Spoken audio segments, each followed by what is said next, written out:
Sebelumnya, Assalamualaikum warahmatullahi wabarakatuh. Selamat malam teman-teman.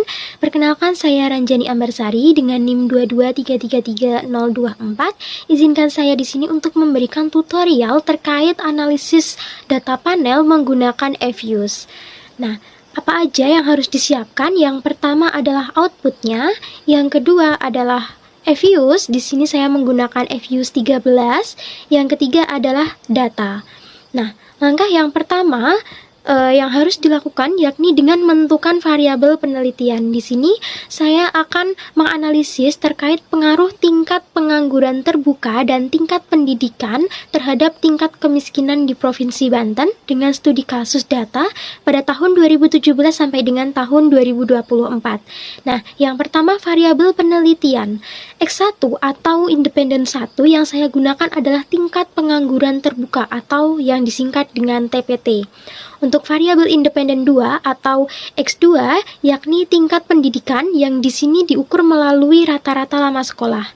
Dan yang ketiga ada variabel Y atau variabel dependen yakni tingkat kemiskinan yang diukur dengan persentase penduduk miskin. Selanjutnya yakni dengan menentukan hipotesis penelitian. Di sini terdapat 3 hipotesis penelitian dengan hipotesis yang pertama yakni H0 tidak terdapat pengaruh yang signifikan antara TPT terhadap tingkat kemiskinan di Provinsi Banten secara parsial, dengan H alternatif yakni terdapat pengaruh yang signifikan antara TPT terhadap tingkat kemiskinan di Provinsi Banten secara parsial.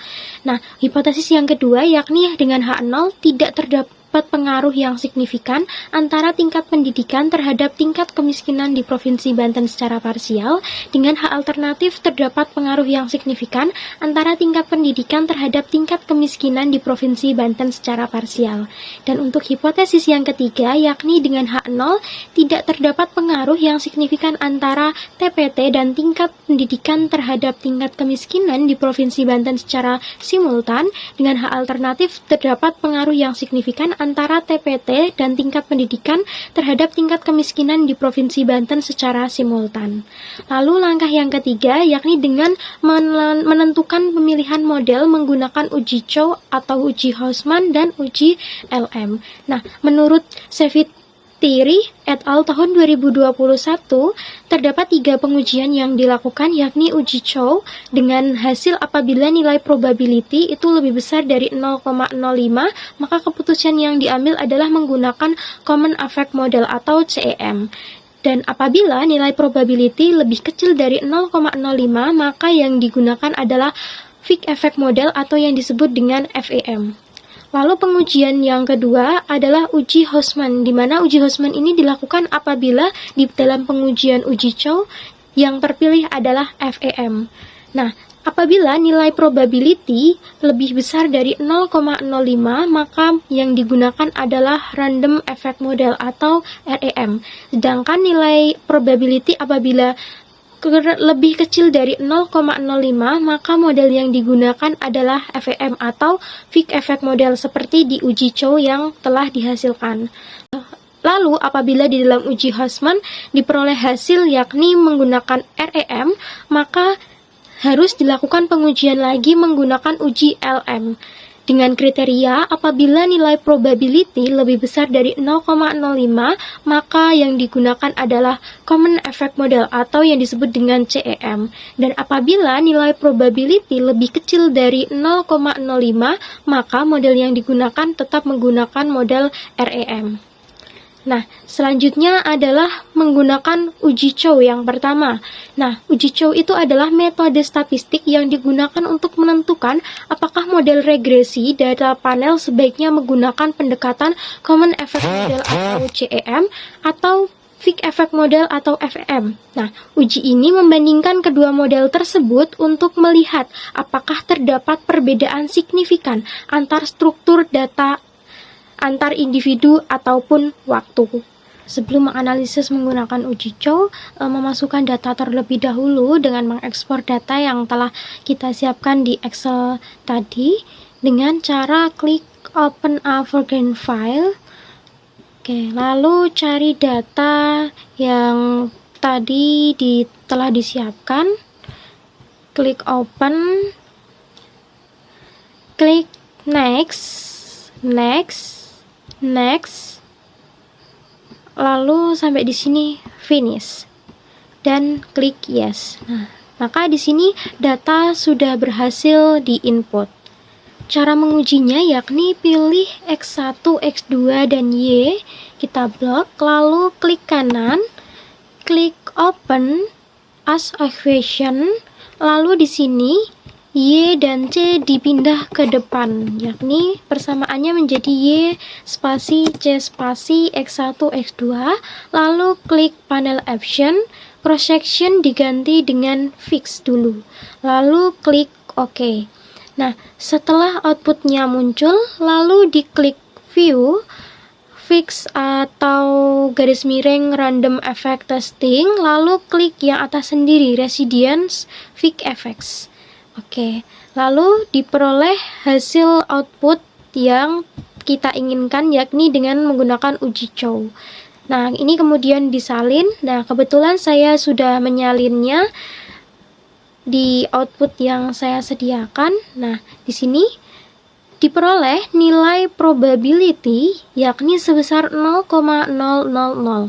Berdasarkan uji Chow yang dilakukan, maka diperoleh nilai probability sebesar 0,000. Hal ini berarti nilai probability itu lebih kecil dari 0,05 atau 0,00 yang dihasilkan tadi lebih kecil dari 0,05, yang artinya model yang tepat digunakan adalah Fixed Effect Model atau FEM. Nah, hasil ini juga menandakan bahwa perlunya pengujian lagi menggunakan uji Hostman. Lalu selanjutnya menguji menggunakan uji Hostman. Nah, kembali lagi ke Fuse, lalu ini kita close terlebih dahulu. Nah, kembali lagi ke data awal, sama dengan mengklik X1, X2, dan Y, lalu klik kanan, open as equation, lalu di sini kita ubah seperti tadi, yakni dengan persamaan Y spasi C spasi X1 X2, lalu klik panel option dan di cross section diganti dengan random dan lalu klik OK. Setelah muncul outputnya, klik view, klik fix garis miring random effect testing, lalu klik bawah sendiri yaitu correlation random effect atau Hussman test. Oke, klik OK. Lalu di sini sudah ketemu outputnya, sudah muncul outputnya. Lalu kita salin ke dalam output yang telah disiapkan. Kebetulan saya sudah menyalinnya juga. Nah, di sini berdasarkan uji Hostman yang dilakukan, maka diperoleh nilai probability sebesar 0,000. Hasil ini berarti nilai probability itu juga lebih kecil dari 0,05 atau 0,000 itu lebih kecil dari 0,05. Yang artinya model yang tepat digunakan adalah Fixed Effect Model atau FEM. Nah, hal tersebut juga menandakan bahwa model yang tepat digunakan di dalam analisis ini adalah Fixed Effect Model atau FEM. Nah, apa itu FEM? FEM itu adalah sebuah metode estimasi di dalam analisis data panel yang digunakan untuk mengontrol perbedaan antar unit, individu, perusahaan, wilayah, ataupun waktu yang bersifat tetap dan tidak dapat diamati, tetapi dapat memenuhi variabel dependen. Jadi, FEM adalah salah satu metode estimasi di dalam analisis data panel yang digunakan untuk mengontrol perbedaan antar unit, individu, perusahaan, wilayah, ataupun individu yang bersifat tetap dan tidak dapat diamati, tetapi dapat mempengaruhi variabel dependen. Menurut Gujarati tahun 2003, Fixed Effects Model ini mengasumsikan bahwa terdapat perbedaan individual antar cross-section, misalnya antar kabupaten atau kota, yang dapat ditangkap oleh perbedaan dalam intercept, namun slope dari regresi diasumsikan tepat. FEM pada regresi data panel perlu diuji dengan beberapa uji asumsi klasik, yakni uji multikolinearitas untuk mengecek apakah antar variabel saling mengaruhi terlalu kuat, uji heteroskedastisitas untuk memastikan sebaran kesalahan data sudah merata atau belum, dan uji autokorelasi untuk melihat apakah ada pola berulang dari kesalahan di waktu yang berbeda. Ini menurut Mobangi et al. Tahun 2022. Oke, selanjutnya adalah melakukan uji asumsi klasik. Tadi ada 3 uji asumsi klasik yang wajib dipenuhi, yakni uji multikolinearitas, uji heteroskedastisitas, dan uji autokorelasi. Nah, yang pertama melakukan uji multikolinearitas terlebih dahulu. Nah, apa itu uji multikolinearitas? Jadi, uji multikolinearitas itu merupakan uji yang dilakukan yang bertujuan untuk memastikan tidak ada korelasi antar variabel independen di dalam suatu model regresi yang dapat dilihat dari nilai korelasinya, menurut Riyadi dan Ridwan di tahun 2023. Nah, menurut Wibowo tahun 2024, uji multikolinearitas ini dapat dilihat melalui nilai VIF dan toleransi, di mana regresi dianggap bebas dari multiko jika VIF itu lebih kecil dari 10 dan toleransi itu lebih besar dari 0,10. Nah, bagaimana cara melakukan pengujian uji multikolinearitas? Nah, kembali lagi ke FUS. Nah, karena di sini menguji antar variabel independen saja, maka yang diklik di sini hanyalah X1 dan X2 saja. Maka X1 dan X2 diklik, lalu pilih Quick Group Statistic Correlation. Nah, di sini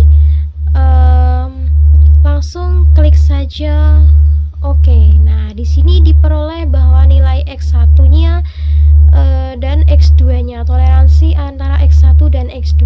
Nah, kebetulan saya juga sudah menyalinnya.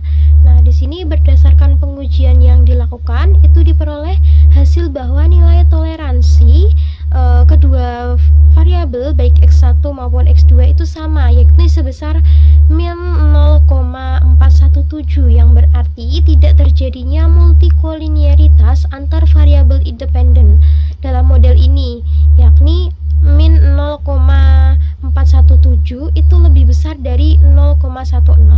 Nah, hasil negatif pada analisis ini menunjukkan bahwa korelasi yang negatif antar variabel independen. Lalu bagaimana cara mencari nilai VIF-nya? Nah, di sini X1 dan X2 kita klik, lalu klik kanan, klik open as equation. Nah, di sini nilai C itu diberikan di tengah antara X1 dan X2. Lalu klik panel option, karena tadi yang terpilih adalah FEM, maka klik fix. Oke, lalu klik OK. Nah, di sini sudah muncul hasil analisisnya. Maka setelah itu klik view residual diagnosis. Nah, di sini harusnya sudah ada menu VIF. Nah, karena saya terkendala, maka di sini kita bisa mencarinya secara manual, yaitu dengan menggunakan nilai R-square, di mana nilai R-square ini diperoleh 0,641. Nah, bagaimana cara mencarinya? Yaitu dengan dibuka Excel-nya, sama dengan 1 dibagi dengan buka kurung 1 kurangi nilai R-square-nya tadi, yaitu 0,641. 0,641, lalu tutup kurung dan enter. Nah, di sini sudah ketemu nilai VIF-nya sebesar 2,785. Lalu kita masukkan lagi ke data hasil analisis, yakni nilai VIF diperoleh sebesar 2,785, yang berarti nilai VIF ini kurang dari 10. Maka di dalam model ini tidak adanya multikolinearitas, baik dinilai dari nilai toleransi ataupun dilihat dari nilai VIF.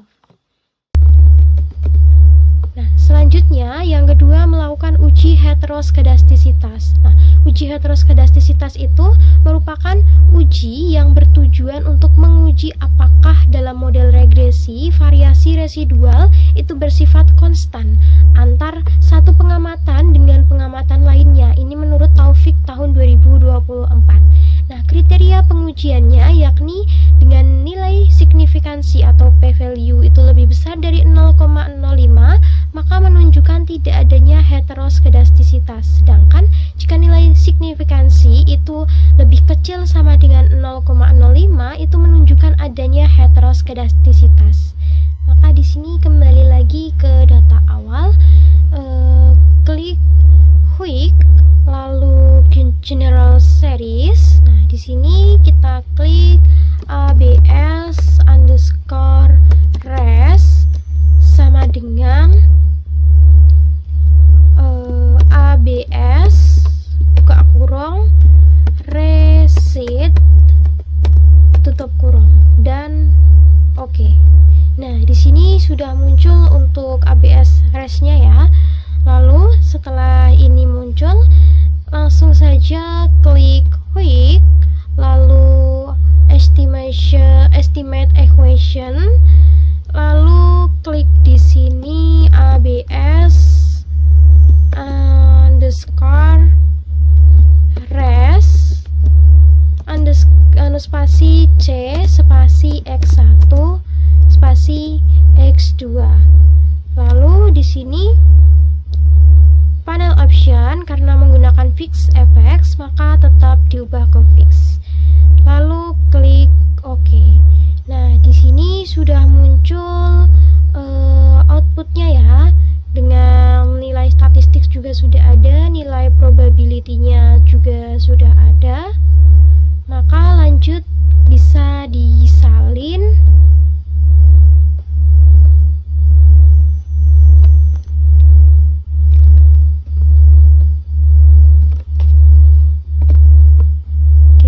Saya salin ulang untuk dari sini CTRL-C lalu CTRL-V.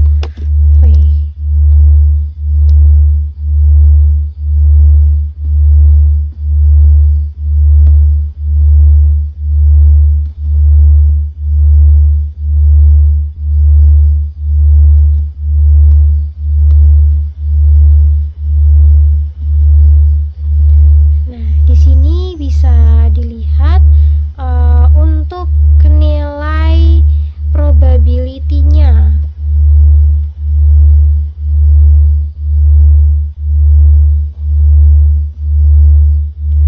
Nah, di sini pada X1 berdasarkan hasil analisis yang diperoleh bahwa nilai probability X1 itu sebesar 0,207 dan pada variabel X2 itu sebesar 0,291.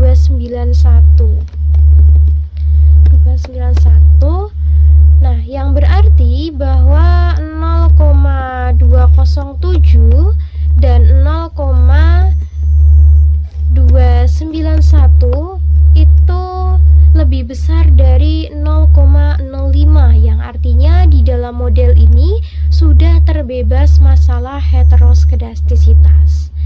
Oke, lanjut untuk asumsi yang ketiga yang wajib dipenuhi adalah uji autokorelasi, karena data yang digunakan ini adalah data yang berbentuk time series.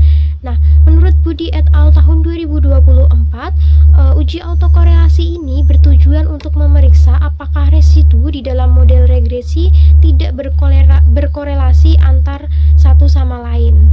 Nah, di dalam Budi et al. Tahun 2024 juga, Nasrawi dan Usman itu juga berpendapat bahwa pengujian uji autokorelasi itu didasarkan pada nilai-nilai berikut. Yang pertama, autokorelasi positif ditunjukkan oleh angka DW di bawah min 2. Tidak ada autokorelasi jika nilai DW berkisar antara min 2 dan plus 2, sedangkan autokorelasi negatif ditunjukkan oleh angka DW di atas plus 2. Maka di sini langsung saja dicek, dianalisis, ini bisa di close terlebih dahulu. Nah, klik X1, X2 dan Y, lalu klik kanan, klik open equation, dan di sini diganti rumusnya menjadi Y sama dengan C sama dengan X1, X2. Nah, Setelah itu lalu klik OK. Nah, di sini diperoleh tabel lagi ya. Dan saya juga sudah menyalirnya bahwa berdasarkan hasil pengujian yang dilakukan diperoleh nilai bahwa DW itu sebesar 0,725 yang artinya di dalam autokorelasi tidak adanya autokorelasi karena nilai DW ini berada di antara -2 dan +2. Baik, selanjutnya yaitu dengan menganalisis regresi linier data panel, di mana data panel ini digunakan untuk menggabungkan semua kabupaten atau kota dan tahun menjadi satu dataset, agar model dapat menangkap perbedaan antar wilayah atau cross-section dan perubahan dari waktu ke waktu atau time series secara bersama-sama. Jadi, analisis regresi linier data panel ini tidak per kabupaten atau kota yang dianalisis, tetapi di situ dijadikan satu di dalam satu provinsi tersebut agar dapat menangkap perbedaan antar wilayah dan perubahan waktu ke waktu.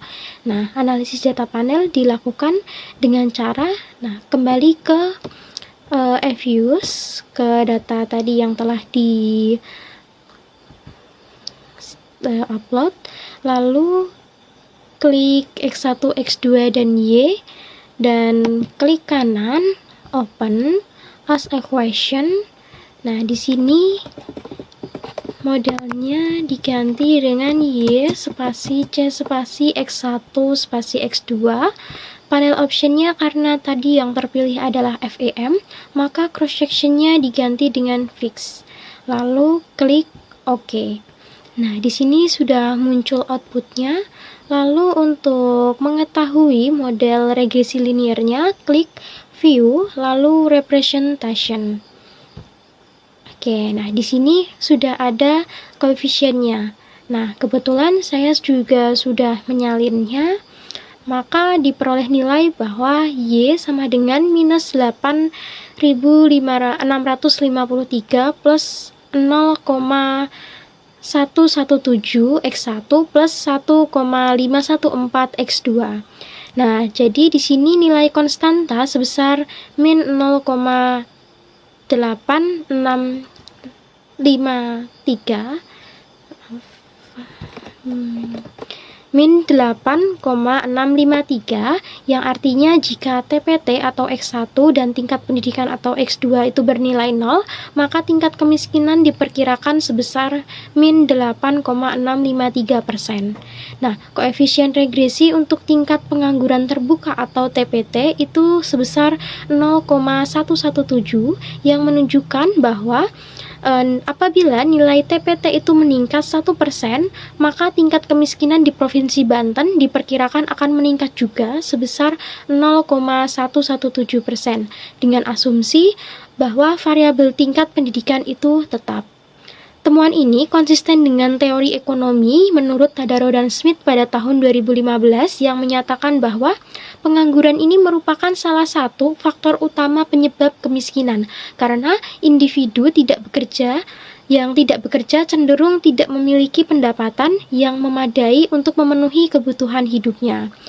Nah, selanjutnya koefisien regresi untuk variabel tingkat pendidikan ini sebesar 1,514, yang berarti bahwa setiap kenaikan satu satuan pendidikan, yang tadi saya menggunakan rata-rata lama sekolah, berarti setiap 1 tahun kenaikan pendidikan, maka tingkat kemiskinan justru diperkirakan akan naik sebesar 1,514%. Dengan asumsi bahwa variabel lainnya atau TPT ini tetap. Nah, hasil regresi ini menunjukkan bahwa variabel pendidikan itu memiliki hubungan positif terhadap tingkat kemiskinan yang bertentangan dengan teori ekonomi yang menyatakan bahwa pendidikan sebagai modal manusia dapat meningkatkan produktivitas dan mengurangi kemiskinan menurut Tadaro dan Smith pada tahun 2015. Nah, hal ini mungkin disebabkan karena pengukuran pendidikan yang lebih mencerminkan kuantitas, yakni dengan rata-rata lama sekolah, daripada kualitas, sehingga tidak menjamin keterampilan yang relevan dalam pasar kerja. Nah, selain itu, tingginya tingkat pendidikan itu tidak selalu diikuti dengan tersedianya lapangan kerja yang sesuai sehingga menyebabkan mismatch antara pendidikan dan dunia kerja. Ini menurut BPS pada tahun 2022. Nah, menurut MC Guinness pada tahun 2006, konsep overeducation juga menjelaskan bahwa pendidikan yang tinggi dari yang dibutuhkan oleh lapangan pekerjaan itu dapat menyebabkan pengangguran terselubung atau pendapatan yang rendah juga. Oke, itu untuk regresi linear data panelnya. Nah, selanjutnya dengan melakukan uji hipotesis. Di sini uji hipotesis dengan melakukan dua uji, yakni uji T atau parsial dan uji F atau simultan. Nah, apa itu uji T? Jadi, menurut Ghazali tahun 2021 di dalam Putri et al. Tahun 2023, uji T atau uji parsial itu merupakan analisis yang digunakan untuk menguji seberapa besar pengaruh variabel independen X terhadap variabel dependen Y secara parsial dengan cara membandingkan T hitung dengan T tabel. Nah, ketentuan di dalam uji ini yakni apabila nilai T hitung lebih besar dari nilai T tabel, maka H0 ditolak dan HA diterima, yang artinya terdapat pengaruh yang signifikan antara variabel X dengan variabel Y. Sedangkan apabila nilai T hitung itu lebih kecil dari nilai T tabel, maka H0 itu akan diterima dan HA akan ditolak. Ya, artinya tidak terdapat pengaruh yang signifikan antara variabel X dengan variabel Y. Nah, untuk analisis datanya, tadi kembali ke EViews, tadi ke view lalu estimation output. Nah, di sini sudah terdapat output yakni dependent variable Y sampai dengan nilai probability di sini ya. Nah, kebetulan saya juga sudah menyalinnya di outputnya. Nah, di sini diperoleh nilai probability pada variabel tingkat pengangguran terbuka atau TPT secara parsial itu tidak berpengaruh positif dan signifikan terhadap tingkat kemiskinan di Provinsi Banten. Hal ini dikarenakan terjadi penerimaan H0 dan penolakan H alternatif. Karena dilihat bahwa nilai T hitung itu lebih kecil dari nilai T tabel dengan nilai T hitung itu sebesar 1,697 itu lebih kecil dari T tabelnya 1,998. Bagaimana cara memperoleh T tabelnya? Yakni bisa menggunakan Excel, di mana di sini diketahui standar errornya atau error time-nya adalah 0,05 atau 5% dengan jumlah data 8 kabupaten atau kota dikali 8 tahun per kabupaten atau kota menjadi 64 data. Maka untuk mencari T tabelnya yakni dengan rumus sama dengan tin V buka kurung standar error titik koma. Nah, di sini jumlah data dikurangi dengan jumlah variabel X. Jadi jumlah datanya adalah 64, maka dikurangi variabel X-nya ada 2, menjadi 62. Maka rumus Excel-nya untuk mencari T tabel yaitu tin V buka kurung standar error titik koma 62 tutup kurung, maka diperoleh nilai sebesar 1,998. Nah, jadi seperti itu. Nah, mungkin dilanjut untuk di variabel tingkat pendidikan. Nah, variabel tingkat pendidikan ini berpengaruh positif dan signifikan terhadap tingkat kemiskinan di Provinsi Banten.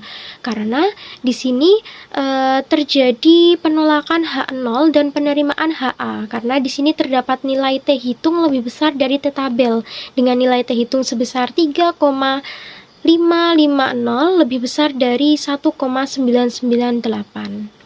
Nah, pengujian selanjutnya yakni menggunakan uji F, di mana menurut Tahito et al. Tahun 2024, UGF ini merupakan analisis yang digunakan untuk menguji seberapa besar pengaruh variabel X terhadap variabel Y secara simultan atau secara bersama-sama dengan cara membandingkan F hitung dan F tabel.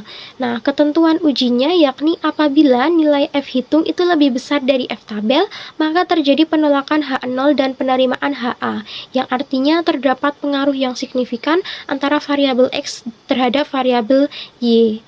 Begitu juga sebaliknya, apabila nilai F hitung itu lebih kecil dari nilai F tabel, maka terjadi penerimaan H0 dan penolakan HA, yang artinya tidak terdapat pengaruh yang signifikan antara variabel X terhadap variabel Y.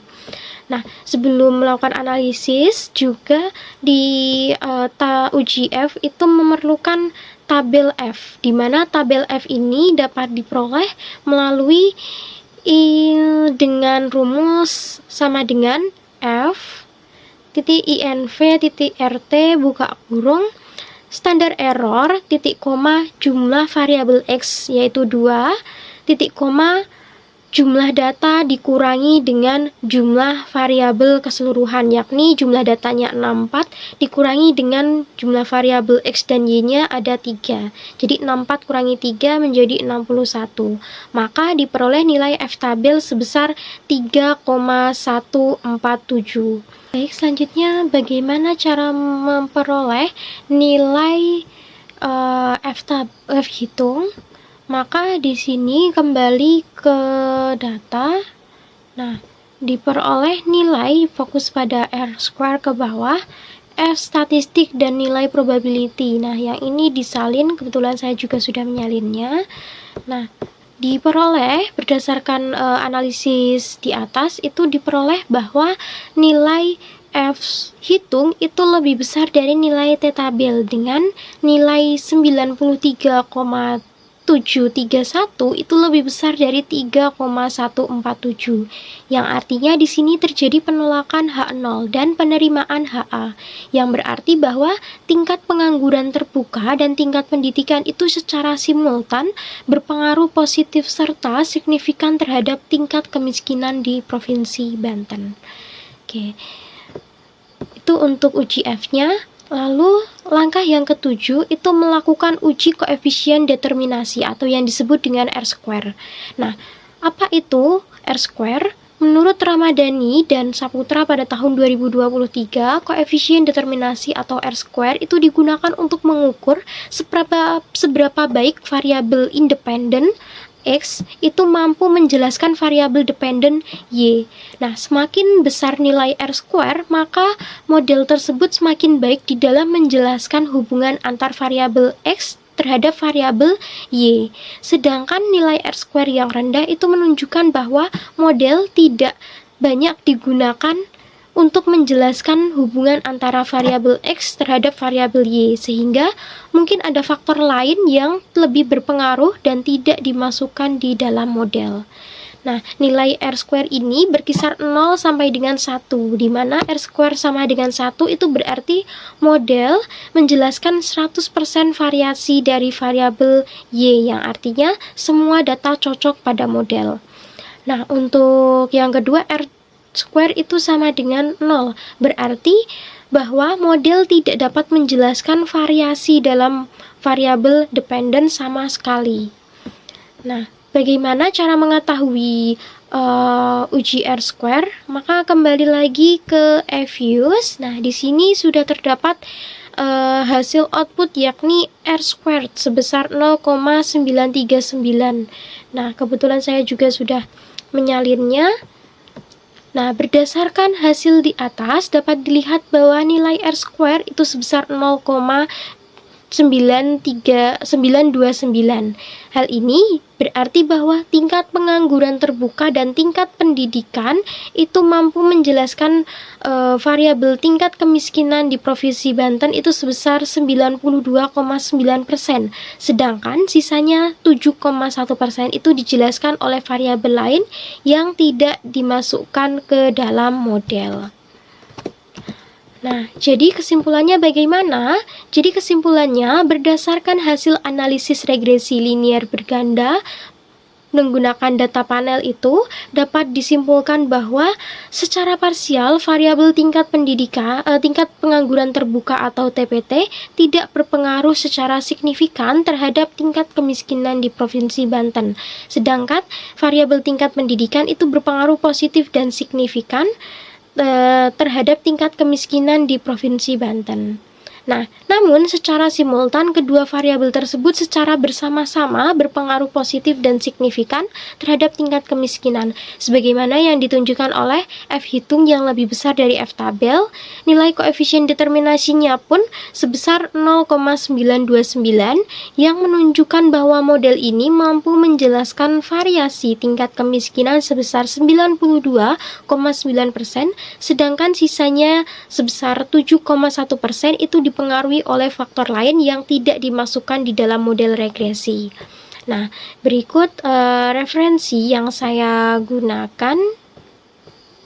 Oke, mungkin cukup sekian tutorial dari saya. Semoga dapat bermanfaat bagi kita semua. Sampai bertemu di lain kesempatan. Wassalamualaikum warahmatullahi wabarakatuh.